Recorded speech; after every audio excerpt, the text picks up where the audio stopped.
Oh, there it is. Oh, look at this. This is nuts. A wild pursuit ends violently on the 405 freeway, but not before we witness the suspect's terrifying behavior that put lives at risk.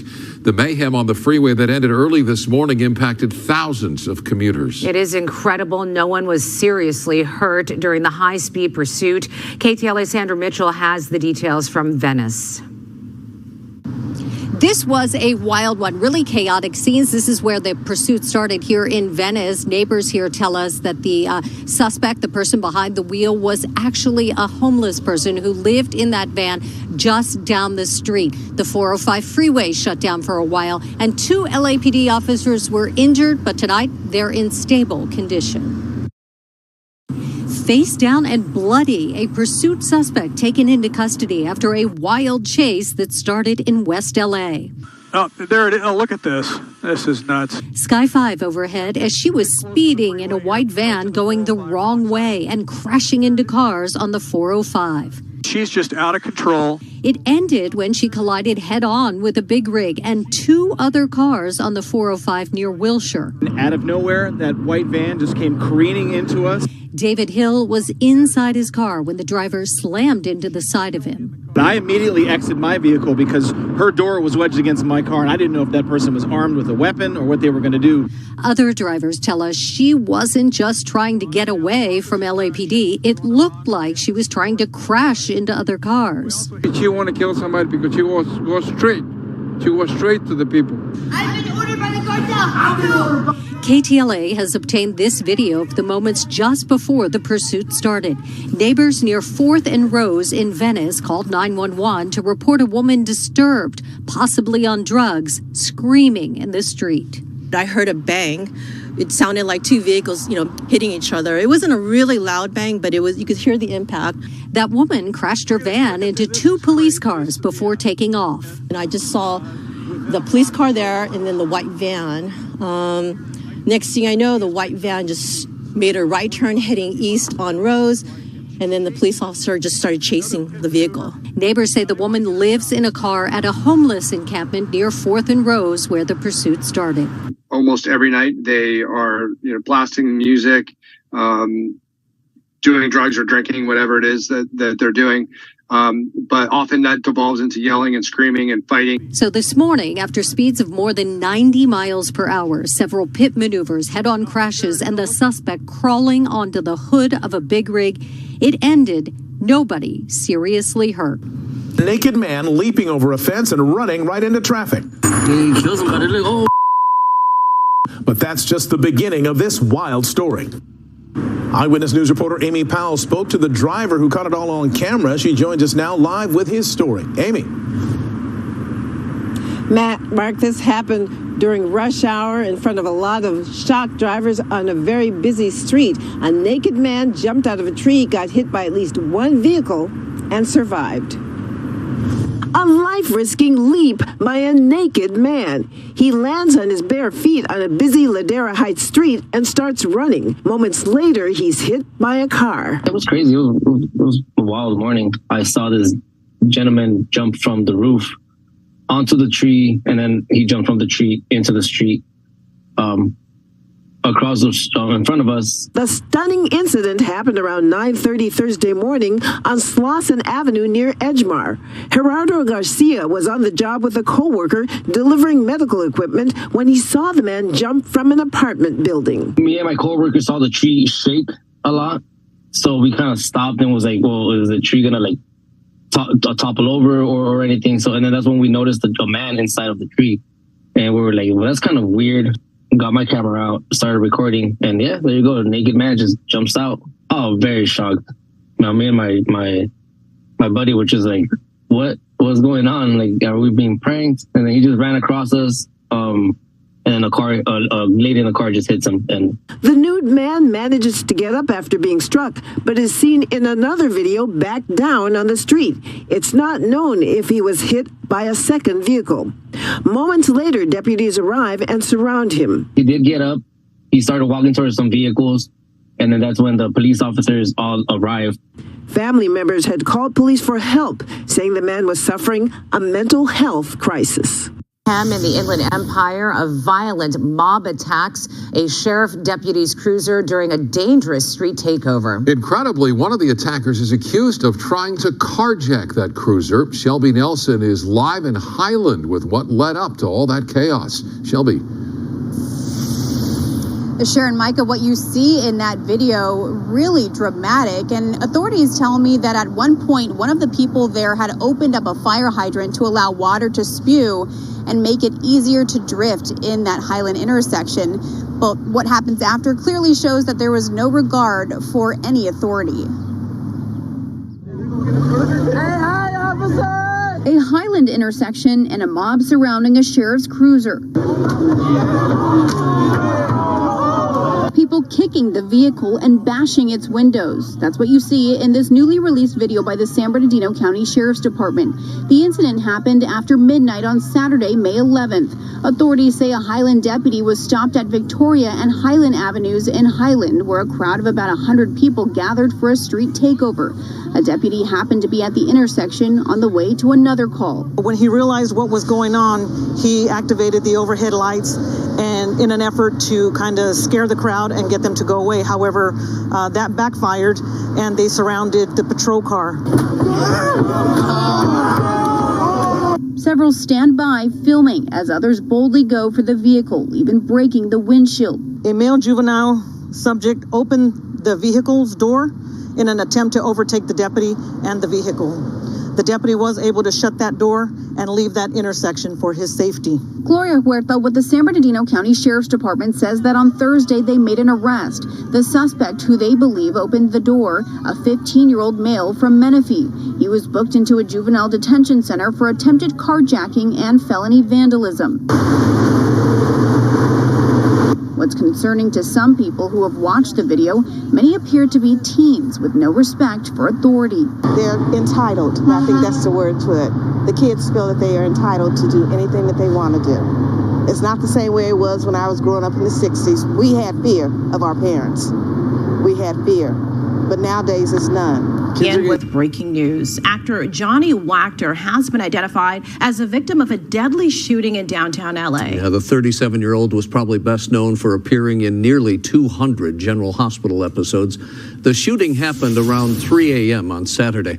This is near the intersection of South Hope Street and West Pico Boulevard. Police say Wachter witnessed 3 men trying to steal his car's catalytic converter. And then when he tried to intervene, that's when the actor was shot.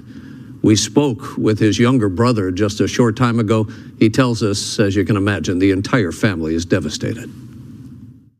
I want them to know that he was a great man, was a great brother, a great son, he was a loving guy, and everything he did with all of his heart, and that it's a shame that he was taken from us and he didn't deserve that.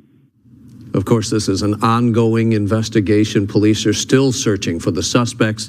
Anyone up. We begin with breaking news. Authorities investigating a string of robberies at multiple 7-Eleven stores early this morning. The LA County Sheriff's Department says the first one happened in Bellflower around 3 a.m. at a store on Bellflower Boulevard in Rosecrans. About 30 minutes later, a location in Lakewood on Bellflower near South Street also robbed. Then 20 minutes after that, the 7-Eleven at Carson near Paramount also targeted. The Sheriff's Department says cash registers were taken at all 3 locations when 2 men entered them and jumped over the counter. No arrests have yet been made. Last week, several 7-Eleven stores in LA and Orange County were also robbed. Some arrests were made in those robberies. A street takeover near downtown Los Angeles, another kind of danger, drew hundreds of spectators and ended in a raging inferno.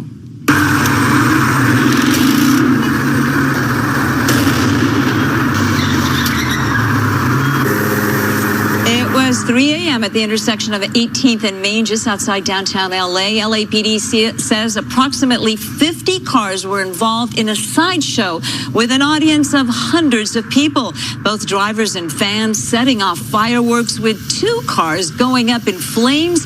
What caused the fire still under investigation, but you could hear the sound of fireworks exploding in that fire. Fire crews had a difficult time getting through due to the large crowds, but they kept flames from spreading to nearby from buildings. No injuries, no arrests, and police say no one claimed ownership of the now unrecognizable cars. Northbound Hooper from 52nd. Just released dash and body cam video of a dangerous high-speed pursuit that turned deadly. That fleeing driver hitting a man on a bicycle and then moments later causing a catastrophic crash. 46 and Hooper. Watch out for electrical wires. Watch out for the wires. At 42nd and Hooper. And that's when the driver takes off on foot with police officers right behind. Get on the ground! Get on the ground! Eyewitness News reporter Jory Rand joins us live now with the dramatic new images just released by the LAPD. Jory. Mark, that pursuit led to the gruesome killing of an innocent man. That driver then fleeing, flipping his car, hitting 8 different parked cars, getting out and running away on foot. And in a mystery, that driver turned up dead in the hospital 5 days later while in police custody. Sir! Turn off the vehicle! You're looking at the beginning of a police pursuit from last month in South LA that left a bicyclist dead and likely was the cause of death for the driver as well. It began the morning of April 24th when a woman tracked her stolen electronic device to this gold Suburban.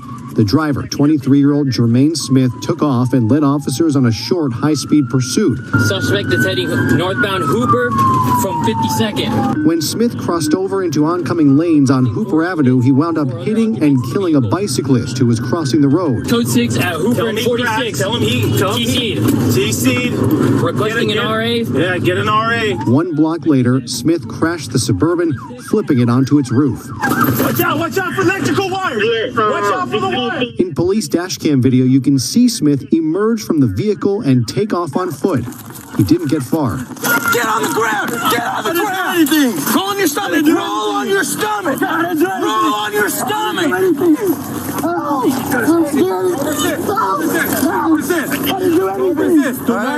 Smith was taken into custody and charged with murder, vehicular manslaughter, felony evading, and felony hit and run. The victim was 46-year-old Jose David Monsalve Rojas. His family says he came to this country just 7 months ago from Colombia to make money for his children. The impact of the collision that killed him was so strong it threw him more than 100 feet through the air, striking a parked car with such force it crushed the windshield and roof. His killer was taken to the hospital complaining of back pain. He was initially cleared the next day and released into police custody, but never made it off hospital grounds before falling ill. He was readmitted to the hospital and wound up dying 5 days later. An official cause of death is not yet known. The coroner will decide whether it was from the crash or whether something happened in police custody. This pursuit, investigation, and in-custody death will be reviewed by the department upon completion for adherence to the law and department policy. New video shows a gunman randomly firing on passing cars, striking and killing a father of 4 who was just driving home from work. Victor Leon was just minutes from home when he was hit. The bullet killing the 42-year-old and shattering the lives of his family. KTLA Shelby Nelson spoke with Victor's wife and joins us now with a heartbreaking interview. Shelby? Micah, Victor Leon's family is just beside themselves. They are grieving the loss of Victor, who they say was lovable. If you were sad, he can cheer you up. Well, he was one of 2 victims who was shot by a gunman yesterday who was just aiming at random cars here on State Street in San Jacinto. The other driver who was also hit is now in stable condition, we're hearing.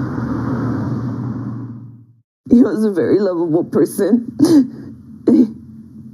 He leaves us very broken. Griselda Zepeda had been with her husband, Victor Hugo Leon, for 13 years. He was a family man. The two were raising their 4 kids together in their first home they bought 2 years ago in San Jacinto. He had that mean face, but he was such a sweetheart. He was always helping people.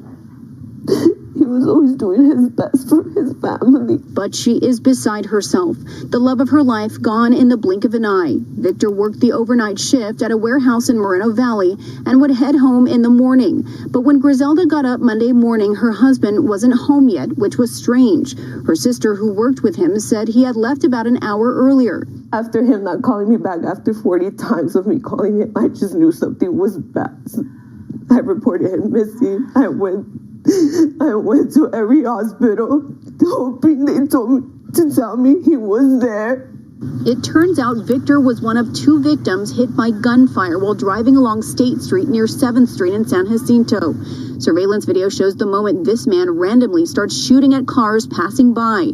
At one point, he unloads, tosses his magazine, loads up again, and takes aim. Another angle shows him continue to walk down as he shoots at a black truck and other cars. Witnesses then say he got undressed. At one point, it appears that he starts kicking his shoes off. The Riverside County Sheriff's Department identifying him as 39-year-old Julio Cesar Rodarte. Rodarte was arrested and booked on 1 count of murder and 10 counts of attempted murder. A motive is unclear, but the pain this has caused is immeasurable. A GoFundMe account has been set up for Victor's family to help for funeral costs. He got really close to God, and he said no matter what, if it's bad or good, you should always ask him for help. And just for him, I remember that, and I need to do it to get through this. In Los Angeles, an eye-catching bridge that opened with fanfare and lit up the sky less than 2 years ago at a cost of nearly $600 million now sits in the dark and has Angelenos shaking their heads in dismay. CBS's Elise Preston explains why. Hundreds of people every day walk on Los Angeles' 6th Street Bridge, but at sundown they disappear. The ribbon of light is completely in the dark. About 7 miles from end to end of copper wire that has been stolen. So these lights are becoming ATM machines. Over the past year, thieves gradually stripped the lights, poles, and copper wiring that illuminate the bridge's arches. The metal is worth about $11,000, according to LA City Councilman Kevin De Leon. What they're getting actually is pennies on the dollar. It costs taxpayers millions of dollars for the repairs. A special city task force is trying to crack down on the thefts and the recycling centers that buy the copper wire. Hundreds of fire hydrants across the city have also been stolen for scrap metal since last year. Security video shows these suspects using a truck to knock down and haul one away. It's mind-boggling that somebody would just come into a neighborhood and just steal a fire hydrant. Many replacements now have locks to prevent access to the bolts. Officials don't plan on replacing the lights until they can figure out a way to stop the thieves from picking the bridge apart. Elise Preston, CBS News, Los Angeles.